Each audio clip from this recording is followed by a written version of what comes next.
Gana the Shema Munina has some party the Sunny Brunner Redu, Sir Aria from Tobaca Seboya Bob, no for Pidium Hano. Yadmina Dava some more, and no December was some that so a duno.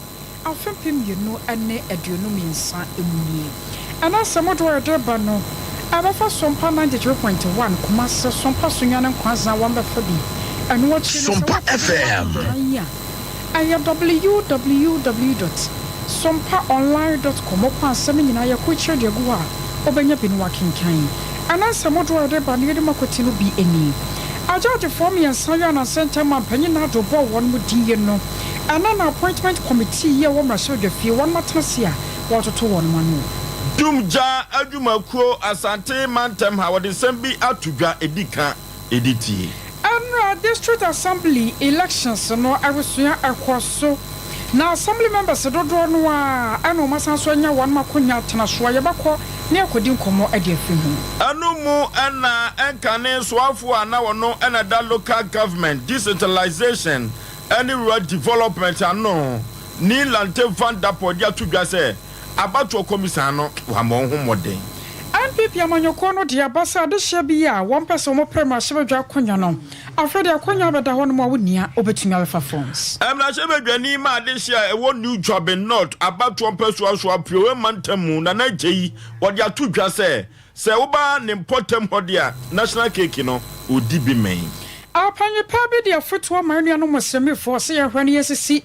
Suku adanye ababua ma Muslimi for suku for no wa mongo suamu atumi atumpon ye babua wuram ewo enwoma suam na waye kefo ade abtudwa se wo hwe afi ensohwe aba bonten pa de a modebo akọ abam enam so amya ni pani bako ebetwetwe nkomo 21st clinic where can for dia mouse arusua kọ ho na wo se atekaya de no wo monto ase enfam free ho enwo che no mizu and a 5G one more so atayichi cloud internet need the fastest internet in the world.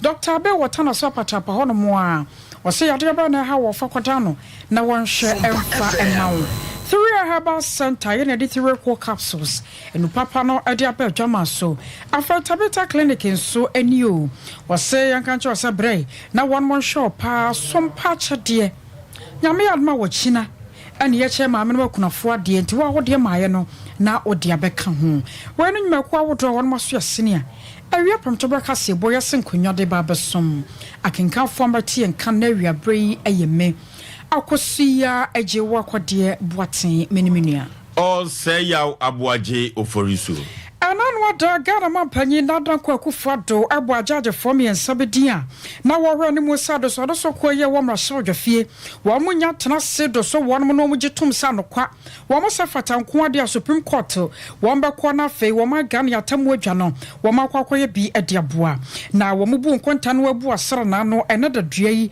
ene baba so yi a wo matena se o mrahye odwafie na wo mo do so mpanyi for me ensan yi aga na mampanyi ebo wo no din na Justice Henry Anthony Kofi wano ani nipa wodi kan ya wawakwa PM wa mashirodwafie na waje adwa ya wo mototo na no wano firi wono mu Justice Yao Asarodako and afi Justice Richard Ajefrem pon wo nyinata ebekwa kopiem na ebra Justice Henry Anthony Kofi wakwakwa tena ase na panyefo toto na no bisa no na ne suade hunu ne botaye nneoma bia woyeye atwa mu ane afenso kura no de oba obetumi ayo ne ade no wose pi ne yaso atwimbi edigu ahomaso segi ene okanify. Thank you, Honorable Chair. I actually did not chair the committees. I was a member.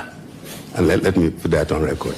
The judiciary, I think the 2016, 2017, 2017 should not, just by looking at the years, give an impression that the judiciary is full of miscreants who are just up to cause mischief. No.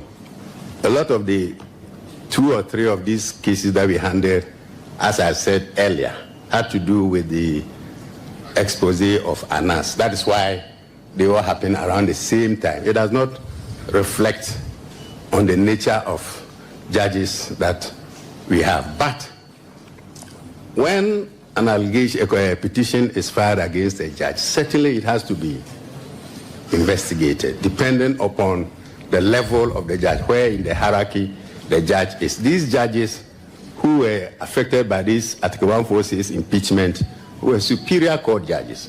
And that is why the committees, various committees had to be set up. But it is not a sign that the judges are bad. In fact, judges are very, for want of a better word, very good and hardworking. Well, all of us. It's a human institution, the other one I admit. It's a human institution. You can have one or two people causing trouble, but that is not how the judiciary should be seen and how judges should be seen. Judges are very law-abiding, honest, and good people, if I may say it. The three committees alone doesn't mean that judges are bad people. No. Honorable member. And which no members are one more appointment committee no so no. One so shall see beside and some money no. Say and we are no fight. Are you familiar with the Gen Z? The what? Exactly. That was the point of my question. Gen Z. I can't get the pronunciation correctly. Gen Z. No, I don't know what it is. You do not know Gen Z? I do not know what it is. Okay. All right. Those are people born between 95 and 2010. That generation. 95 and about 2010. Oh, okay. We call them Gen Z. Now that's how they are called. But that's actually my point. Honorable member. But that's Honorable member, for our record, you have introduced a lexicon that is not known to the Queen's English, which is our. So, what did you say it was for the record? Kindly spell it. Gen and Z. Gen Z. You can Google it. There's no EE after it. No. So how does the Queen's English pronounce GENZ as Gen Z? That's not the Queen's English. Gen and Z. But it's pronounced Gen Z. Very well. For the record, let's make sure that he meant GEN. I was your way. I another day near Koso. I was Marshall the Fee Appointment Committee Nimuno. Emukakra and Yakuti. Eduru epebre se ya na se eja eman hoso a ne wanhwe ye na se bi betofie dia na ne adi na ye wo ewiase abrabo aye frusa ne tepenten kwa ne yepesika yi obi ani bresam so obesi dan no de na busua agumu na se koban se epebre se de nyoma wo na se wanhwe ugas ye na se jasam eba betofie a orofo wanhwe ade gina betumi ahye ama wiase abrabo wani atampa anumu na kasamafo Madumja Ejumakuo Asante Mantem ha DO3 Peter Dead ya tudwa se omanfo dodo no anhwom hu ye se de beya eja sese no atuo ebetumi atwa na mpo omanfo ani ntimi koye omu yayaya wa bra ye bo awura bro nyan enu ti wodi afutuo ema Ghana manfo enkanka de hye Asante Mantem se ya wo hwe gye ne wan hwe ye ne tofia ebe hye ojapade nyina Ghana National Fire Service ya crowd say in the soon one yasu Ebra ope na shasi na fiyesa Ebra Christmas season ya ikadu parana command ni shimbi akwenu se ebeboa ama eja shisi na abafo na afi se jana jana ba ebitini responding to ebini se sa me education ya shimkina ntino ko ba bia no ya education or radio stations, TV stations, information centers, so you go house to house on the streets where the education from the stations and so you up to high alert. It's in BBC never responded, normal responded.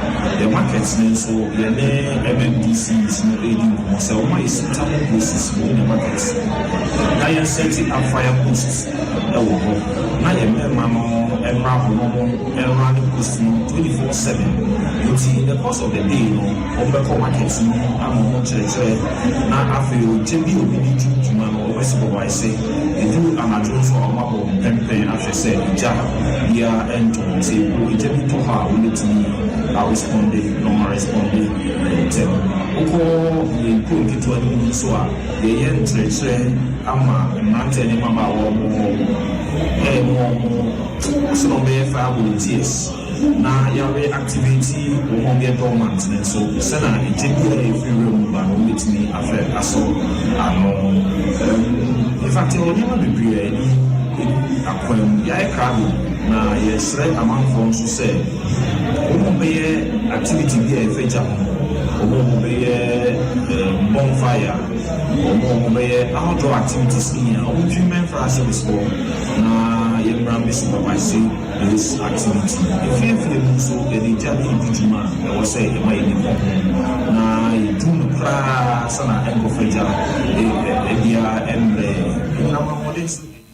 DO3 Peter Ade ono na ye kasamafo ema dumja adwumakuno asante mantem Another na electoral commission ade abato so kwehye so say assembly members ahodro bia wamo pepa se won mo gina we electoral areas ahodro na yato won mo so aba no sa kwanya na betumi abamu sa ewom amiam ya ahodro pi no won ma won mo ntimi anto na so fakase no ade abato no tumi ba so ama assembly members ahodro a won mo gina kane no won mo anasan so edi nkunim na wokọ aye kropon electoral area assembly member no ho dada ayo mo nyamfo ko finti another about warom kwato ye bobo ewie na paipai wono a ana so afa na konwa atena so assembly member ewo electoral area no eso na asabenti ya bomodin science abaka no ewo ahoma no so na ye no adi nkomo ebisa ne se aso ade na danso ewo ne modin bomu a ema reso wano sanso to aba no edema no na yapusu ahoma no a yensantumi nka no ti yeto aso enya no a ye no ebedi asemi honkomo Yena so ejina abatuonum ekoso enrada na twumangwa biaja north mainstream asante mantem ha owabe electoral area na panipa enrada wodin kunim ene honorable wose Kwame Malik na wono ankasa ena na eye assembly member ema sadishie na enrada din kunim ene amafu etupa dagu no honya asem ketwa na no ache na santrofo ne twetwe nkomo bonkomo na asem woka ye nyina ne se the second term of office ene be hu pa if you said you did kind no, what Bajuma Papa, out to me boye, Emma, OCC police post, any education, support, electrification, expansion, any and Yoma who will be a babua, Ama and Yoma conkain, I want to put them on, what boy ye papa. Now, the second term media, was your man for bosse, or babua no train acquiring, no boa, Manoma to me akoso, no kunibdi ako, Amanafa, Empo. Sakoko ba se wodi dibre ne to wo se onko biem kura no a omanfo dodo no a na ebefe no ono abo se Kwame Malik anu disem oni nsantwofo ebobonkomo so mo gina mechi bi ma sa to aba sa dia ma me a ma sa ne nkuni na sa media tudo bia ase na me se obi o se na da je bia no awrade enam madwuma pa me ye nitim no na me wo gidie se aba no ebe me sa be nkuni se a omo wa bele train nyina se ma sore oka abeto aba ne dia ma me a na ma sa we ni aba ne titu de se ma koma so pa sia pa se me kwan yedi ko tale beto so me da ye wura rumef so ase sa ba ye to nya wo gina machi kama amene nkundie so media they say police post so me gina so me wie they say ase toilet me gina so me wie they say ase ball anu so me sa be gina so na ye wie ni nyina ame sa ase aye krabe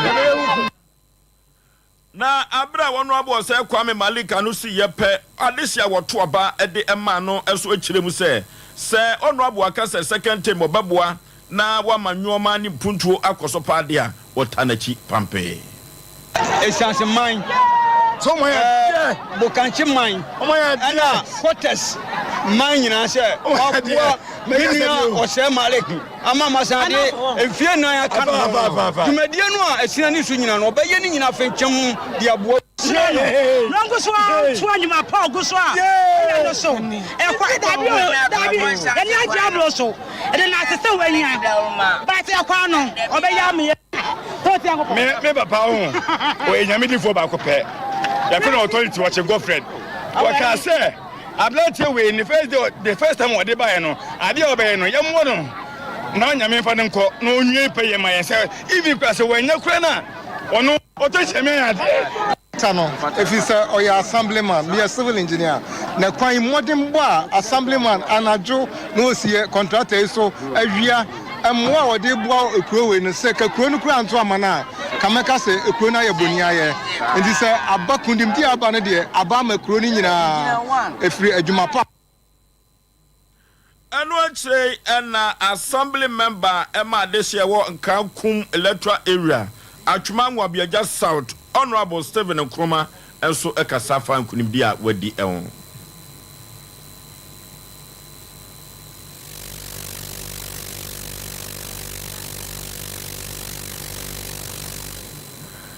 Honorable Stephen Nkrumah enso nkunimdi a wadi ye no ena edi atwago ewo Sompa TV no so no na enwada de wo hwe wona wodi nkunimpa ne pada wotuye ewo Ghana afana nyina kamia yese pada kora no ke ya shoto di pa kwasi pada no a ye de bobo koda no na sabiri omudi egugu wo so ye maso manfo no wo de ata amachi na menso ni dia akra me wo no ni na dia boa ni apagya kuro no kuntu eno tamba e da do fo ina so wo so anka me bai bom ma ho de ntimi nya sentimi ye nya nsa ni nimdie ena kwanche fi ni pa bia o ta za dwini ba ho o na mo ame ni na kamom ni nya dwumade ye mpagya ko bia no le wie mu dia yi na de ni je betrem na de awurade as mi nuan mama anya antimi anwen ne so le bo mu nyina ba so se enya na nyina ne na afro ho so ma enya jete na na ba wie le mo na ko so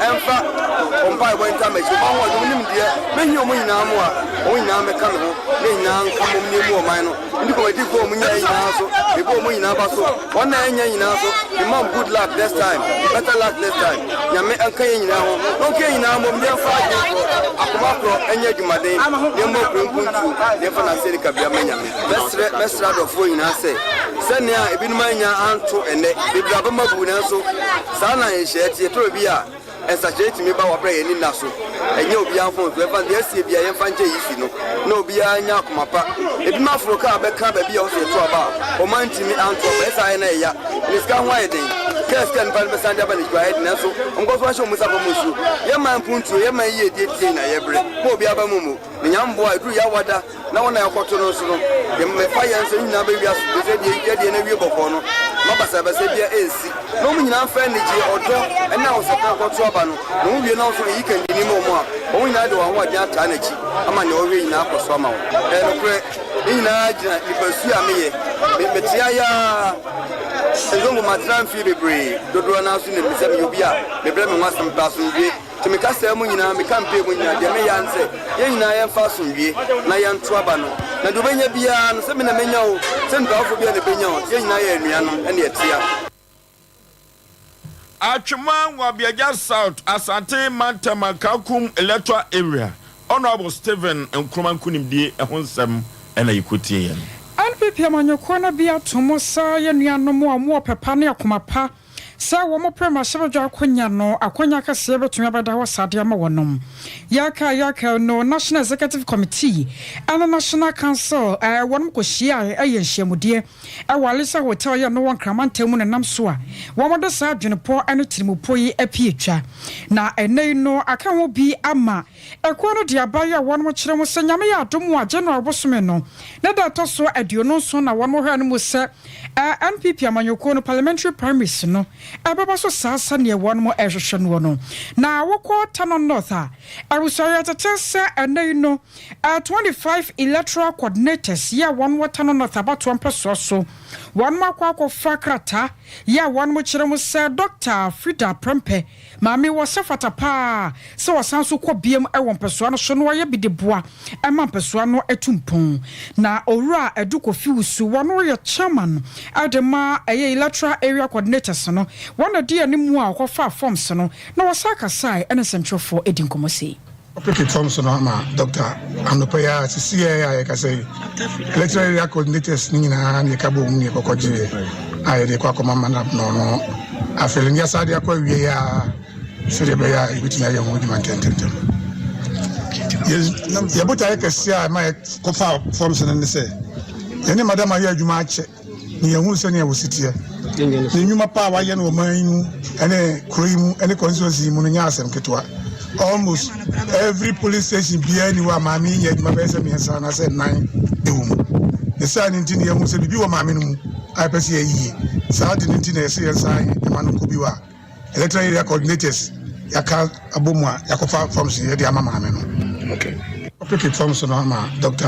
Anopaya sisi ɛno akyi no ɔwurayere Angelina Agimano wɔno nso electoral area coordinator wɔka wo bi wɔ Yamfo zone wɔn nso kasae akyerɛkyerɛ mu hia sɛ Dr. Frida Prempe ɛsatoa no so Mia Misha, Emma, me by ye, and Memma no cry, Betty by and young William Moye, but shed the Emma Minaya, and you've been a becca, and you've been a bachelor.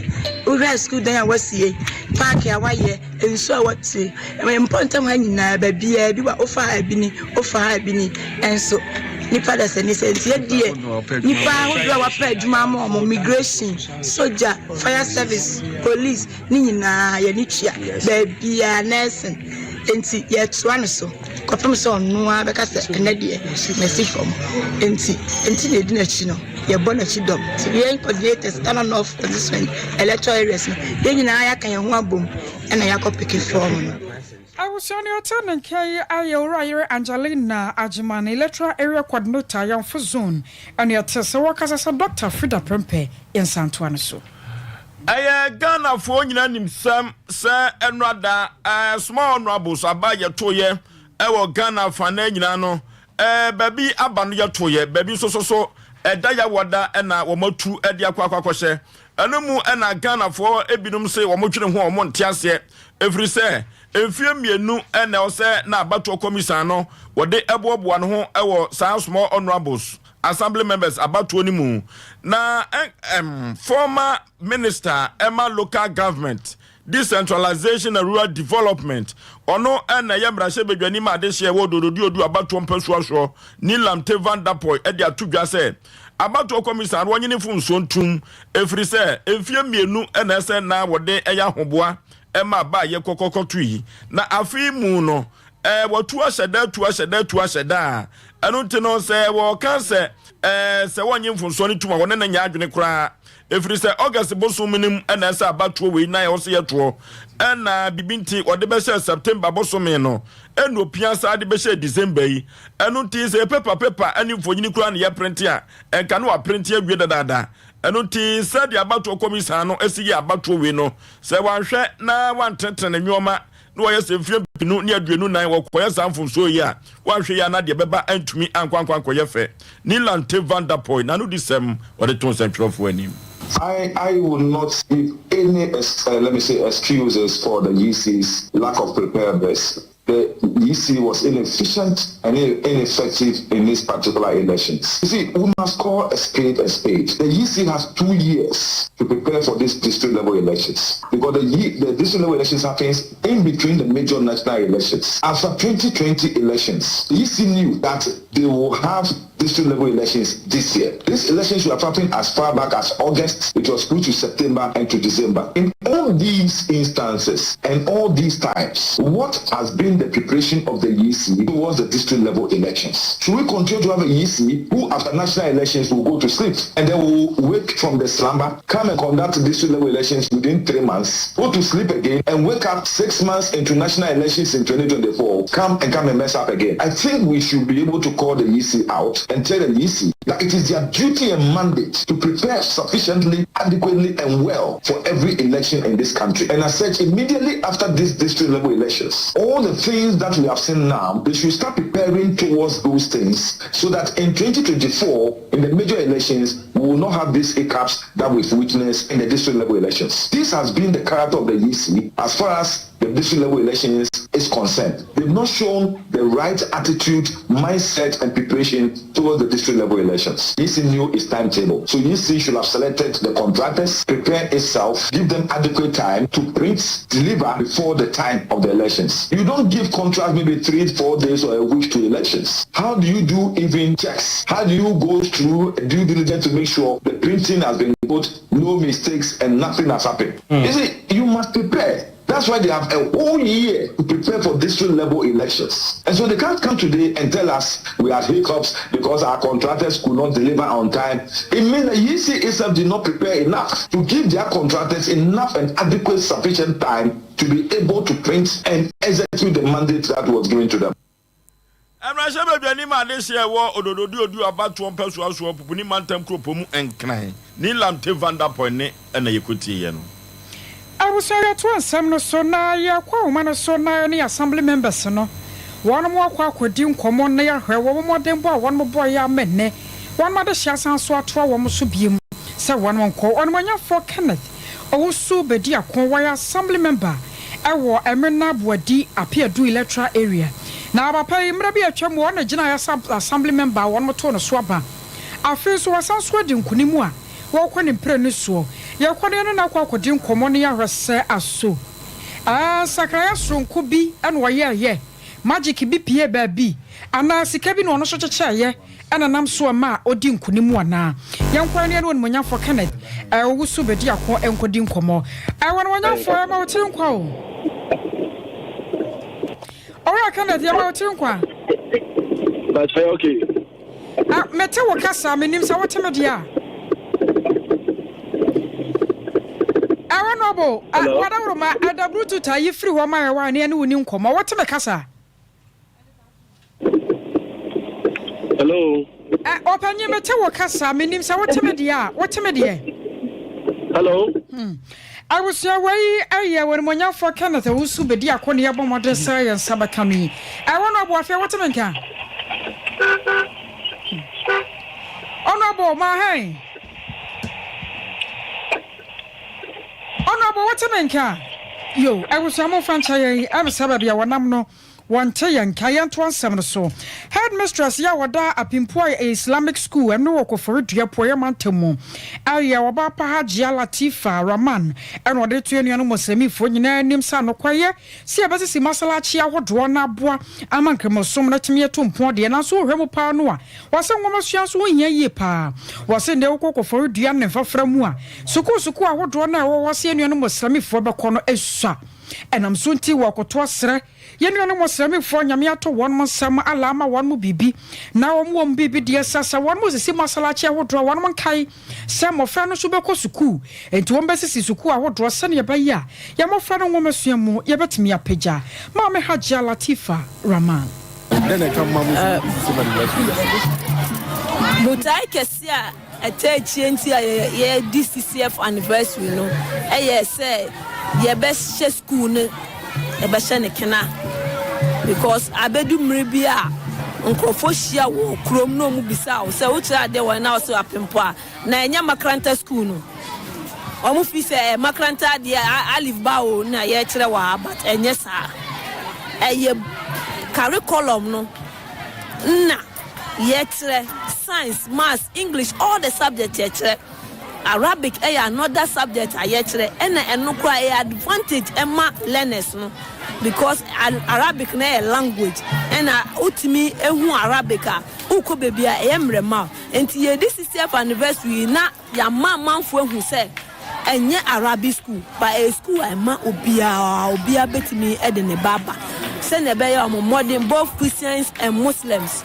Even we are busumni nkura obetimi de oba aba school mo na ankola no so modern bono so ye pese ye hye ne kena peja ma ekoso enti ni ye di sister fan be se na be ya manfo eni beba school no normal check teacher for ne heads no mo na yetimi aboy modern. Was your way I am Mamma Haja Latifa Raman and your tenant can ya kwa man so. Na ne Honorable Kenneth who so be dear con aquacodim coma assembly member. I wore a menabwadi appear do Cocobain electoral area.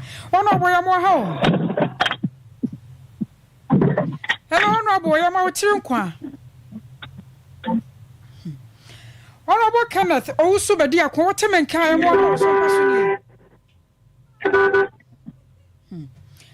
Honorable what men can my ayo I was your young quite near your rock of finting coding common of 1 tea and kai. I want 1 young folk of finting my high. About Tommy Joso. Yama Tirum Quanso. And I'm David Triasse. anra de akoye ma na ebra wo mu yi wo se wasa so anya biemu no na etesai ebra akokonfo eto abayi mi se enra dua memeye asamema akokonkro so no eye aniji kese ama me ni kru wura ane me chief lima me nzongo hene ane akokon nyina ye di sebo kese etusi ewa bonten na eye krabehwe ne ye ni je ne yeson kokora ana we minim se we kan wa mpre mienu so ne meboa mpre mienu so ana makoyi na we ne eda din kan ya mafa kunya no okay anacha saba akono de wanya afa ne wanya meboa ba kono beto so mienu mensa anka na awene ya radio sa assembly member bi tia konya so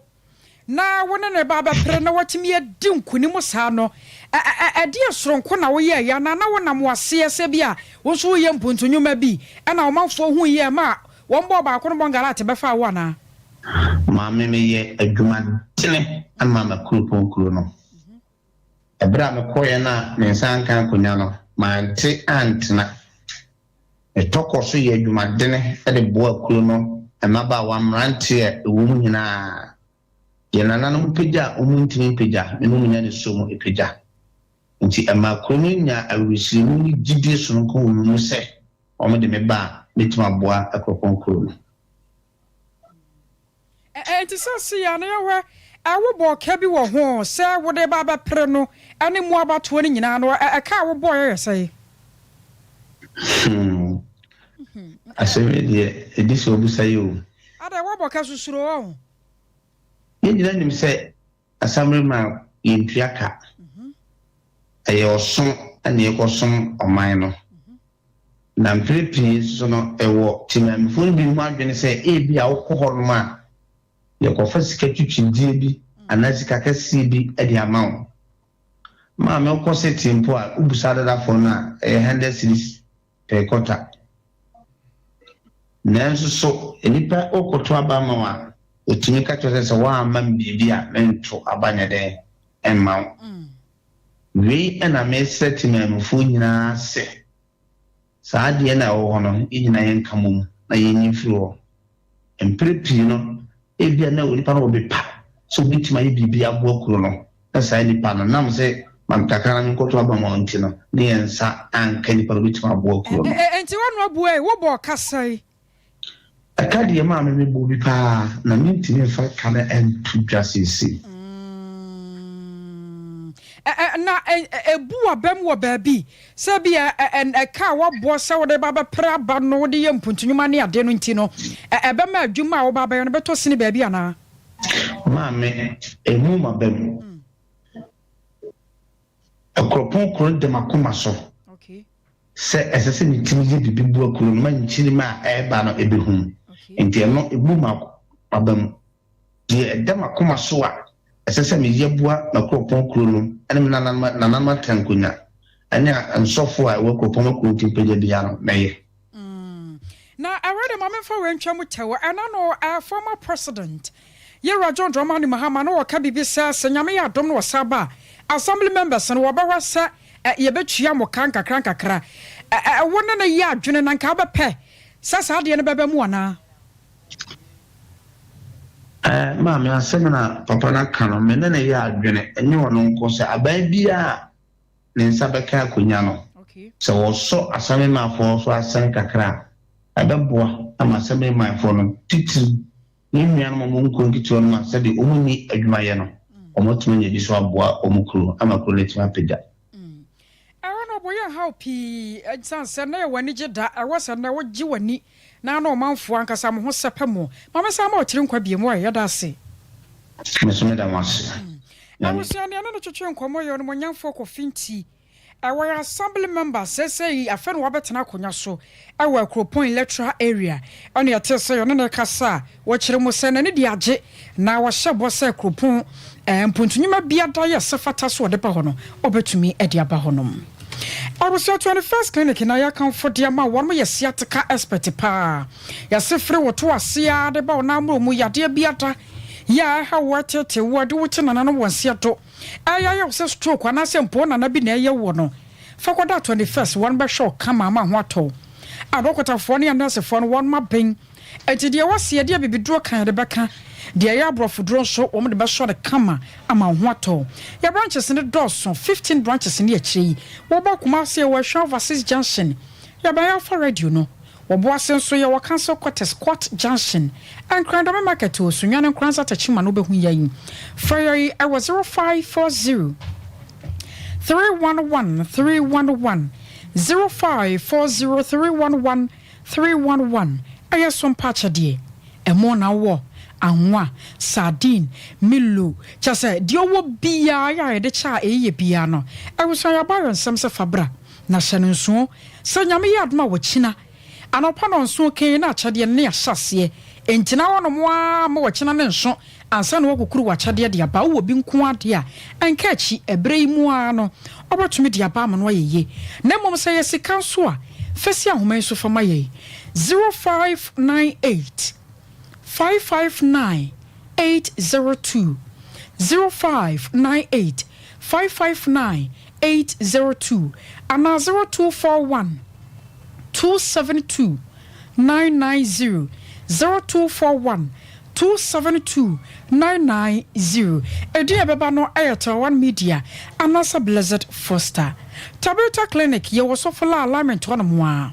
Yes, if I had the neighbor sansa ukwada biya no ye yesi ho prostate ya dia diabetes ye renti ne ukwo sei wokwa ye be show kama pa ama ho ato eno ache wo liver na ho atechema wo kidney ana na mu nsan ade no wakwate bi ya de nkaye ne nyina data Tabita Clinic ye hwe wokwa kuma senkran sunya ne takwade ho nyina ye ho 0202 347 647 0202 347 647 aya 3 herbal center de 3 kwa capsules aba eyekoko masetedro sesiyade na ba be kokoko be kwa ma yamtim eno so dwane de afiri hokora ewoso kokoko na ke ba dan herbal mistie ba epidank habme pharmacy a obenya biyi ni wato 0546 107 0546 107 107 ya jina wosu tonkrato ya besaba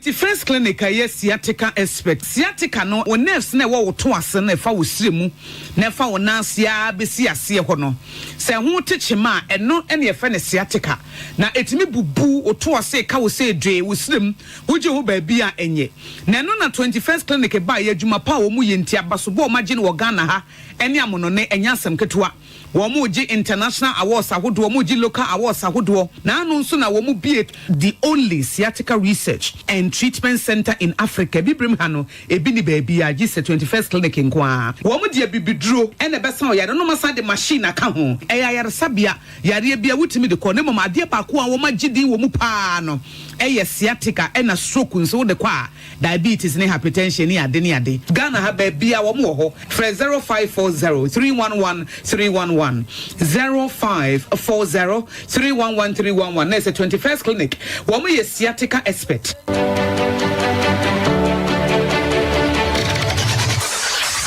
Introducing Mixer 5G Sparkling Drink, a whole new refreshment in a can. Mixer 5G is a tasty non-alcoholic drink. It is a perfect companion for all your events, including parties, weddings, and funerals. It is made with green tea, ginseng, guarana, grapes, and grapefruit.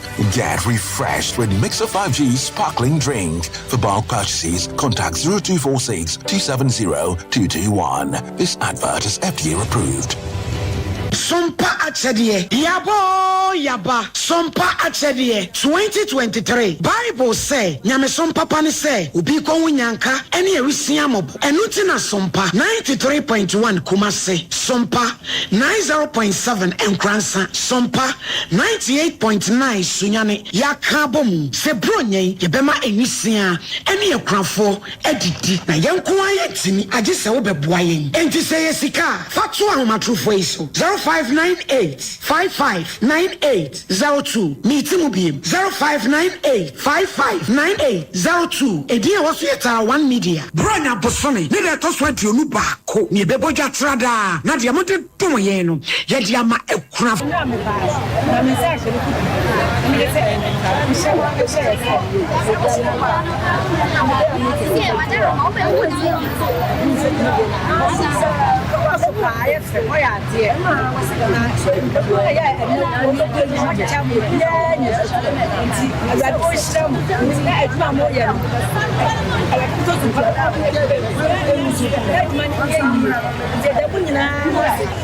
Sompa Fadi amuye.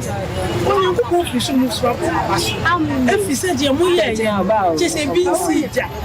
Se je ko mami na kwafo enyanka emudro.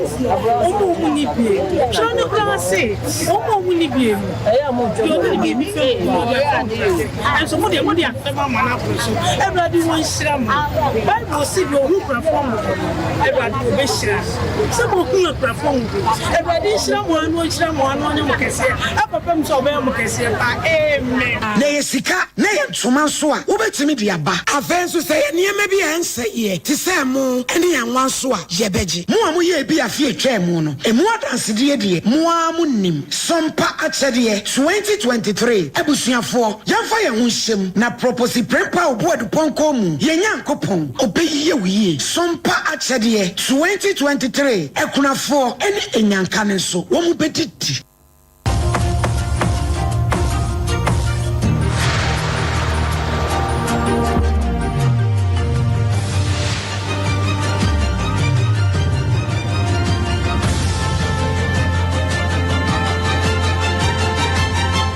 Sompa TV, Emma Aketiapa.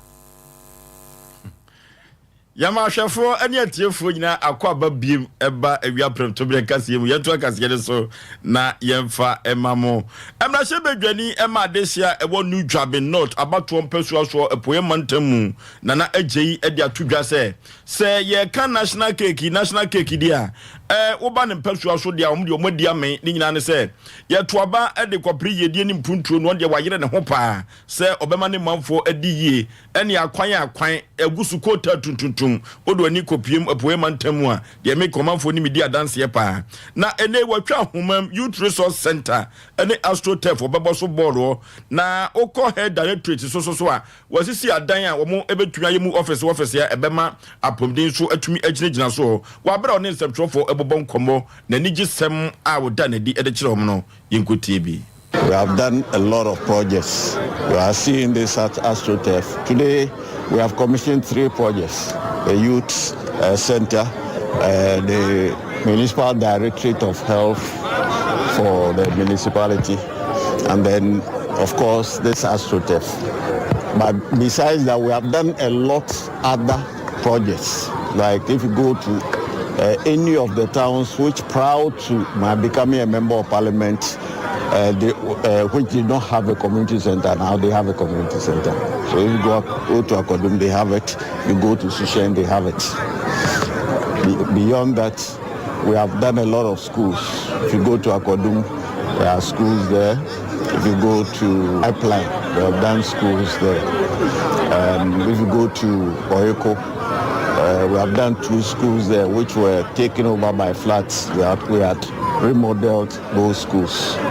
Beyond that, the health infrastructure, Akodum, we have given them a maternity wing to their clinic. Similarly, we've done one for Sushen, and then we're doing one also at Pipeline in Asokorikuma. Brashe bedwani ma de se won new job in not about one person so poye mantam honorable nana agei ne ene ekotie no eno achei aban krache honorable comfort asante ono so kasa kakra.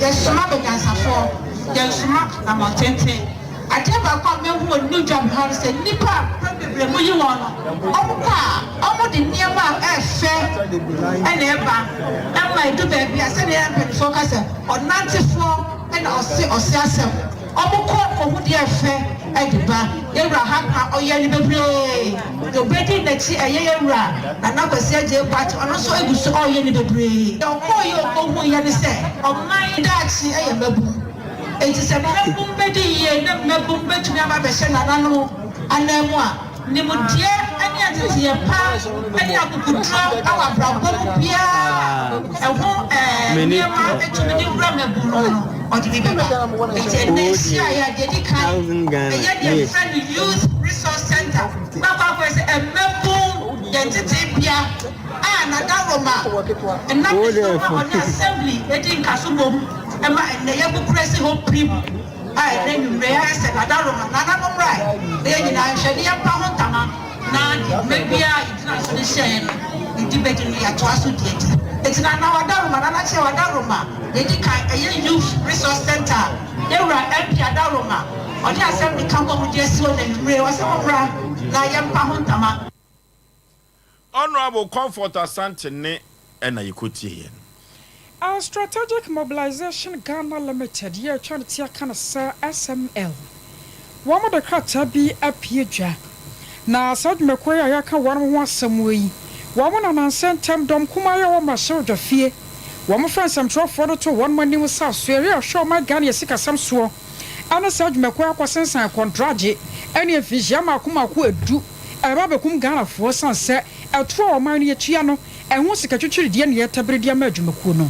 Na anam so mo de krata tententia pieja one much rev se area sem so be kan tam ku so sana ko no na na kwankyere mu ade chia odo bayan ponkonyuma enam so ntia samwa adom kuma ne baka ya na sam twerefo so mu yo no obi aka bie no antia sia kakra no achia wo baabi enti waso so ba no ba bayi won ma no de de kan no se won mo kan no mo sisu dua na won ma kyere mo se asoya ya hwo ma Ghana sika samso and a Ghana Revenue Authority contract ya wono mo sensan ye no eyemfinhia num enti se na obi kwagina baabi na o ka se mfinhia du contract no mo sensan ye a enim wo baabi ya afen so wo mo san so kan ya ama kwa vefe kwa de kokowie se afi bia no adwumako no gisika $100 million and a different so show my Ghana sika samso na just say one ba we Ghana sabio yese kare nyina na dia ko eno so sa sam no won maka ye no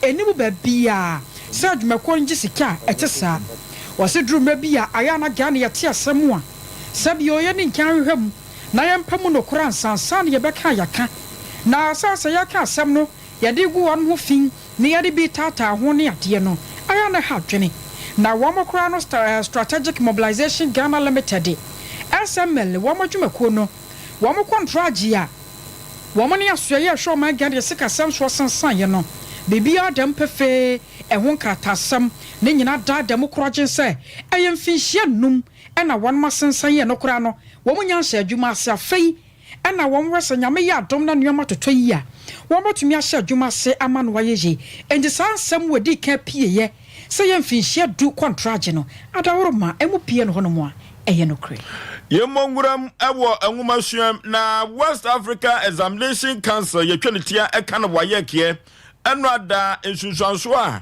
ewo ensohwa a enkoda ekotwere ye wasi no wode ababa tudwa na wokyerem ese se wohwemfie pinu ene aduanu miensa enkoda emode mu a wabo a ano odiri yi papa na kyerɛ sɛ ɔmabɔ mo homoden wohwɛ emfiensia a dam eba enso hwe no we ekyerɛ sɛ enkoda no ɔmamɔ mo homene so pa ene wode esusu esese free education ho a we ene nso hwe a yebetumi asiso pepo sɛ enkoda ɔmabɔ mo homoden ne sayo no ntino ye ne pani kwankyerɛfo a wono ene da Educate Africa Institute ano Mr. William Bodi eba twetwe nkomo aso papa enkoda modin boy de na kofa baye ene sedomasi abo mo moden no aso ani papa ma bata ekora nyina esre wogina homa no so yene ne kwatwetwen enkomo Mr. Bodi otemenka me mo ha yenua pani pa ne pom te sen media adomni ahwe nti ene yesi enra pani se wo hwe enkoda yi resource aba abonten na nsusuanso aba abonten a se awofo osre pa ni ebebusa se enkoda wabo mo homoden na empokra no wo hwe emfia edamu ebesi sabre na nsɔhwɛ no duru ba bia na peche beba ho a dia ba na kofa ba ya yebetu aka senkode abo mo moden. All right, Mamitia one wetifo. Minia, first of all, mema my friend nyina etinkwa. Enye isisa. O she form 1 I say form 2 form 3. Ibi no mo hye ase a ntimi anu form 3 no mo control and so he. De so motime du sample for so ya na results so e ba ye no ewu da ho kama no an o mi na hwe ma je ni ja ba na se omobomodin e enti kwasem ene be ma wo mu ebiem achechefo a e kire o made so so no omotimi abomodin papa na yankopon nhira wo mu empapie no mo fa no control so na se results ne ba na e ya yese mo fa no numade ya de na aya na ye refi achechefo no se koban say results ne ba na enye de na ye de blame ne ma achechefo enti yentimi encan without the teachers. I usually say teachers are the pivot in education.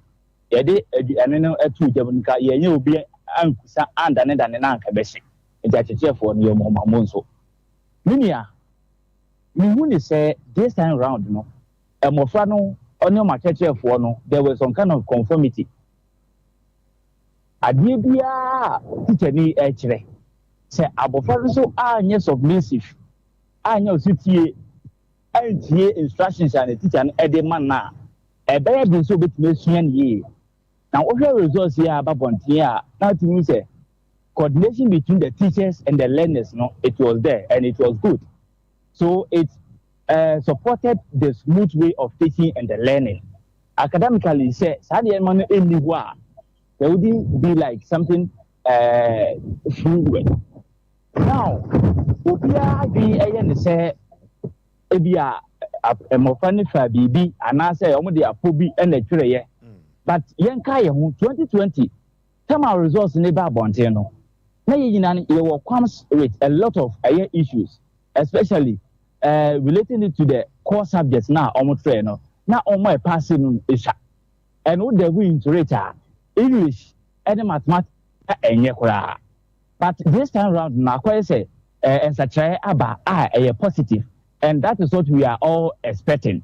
Intermediate me who say acheche for no effort eka ho, additional for no effort eka ho, and na awo for no so atinye me bi ase.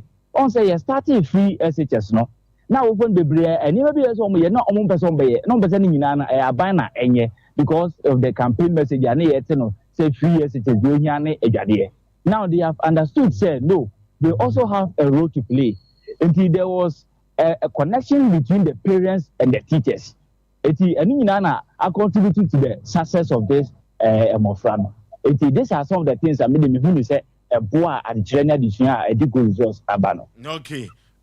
Mr. Body, you better dance here we me the person no you better about now so. Mini amesom dance Ghana first. Okay. Yane pani kwanchira for wada Educate Africa Institute ano. Mr. William Body ena ekwatwetwe nkomo no enso hwe ne koda na bom homodin mabo homodin pa agoso ya ya mo mutiri nkwa awosoro nkwa be ho Dr. Abe Watana so apatapa new site wo be apatapa junction no be ma wade no pese opagambro nya na eba no fiber da na osa hani asabi otwere yade kokko wo ba wa fichi kono wo hawom syphilis ne ade na hawa eye Dr. Abe obe ho kama eye bibidro krogen eno de sayade 0243 345 392 0243 345 392 cloud internet your top high and love from din shanimu yesif fabra na yenkoni nkodi ho dwuma fama digital security locks web hosting CCTV camera installation Wi-Fi ne de kaka ho nyina ye ho adwuma pa 0202 699 110 afemi zone 5G one so etayechi yase na eba bia obenya bi no wato okọ ehwan overseas manager Daniel honom obenya bi ato we na boa enkoda ne mpanyimfo apom di wom eno akere kwa na sanso ma o me kama hoden ahyem ma se twom 0246 270221 0246 270221 I was saying we so yan fansem nyina ensi asadan koma kokko Veronica Jando akosia somoa ya Grace news team ni nyina da mo ase owura asante ebo Benedict akosuya ajewa kwode ebo aten enimedi mene all say ya abuaje oforiso ebusa so Sompa komo etoso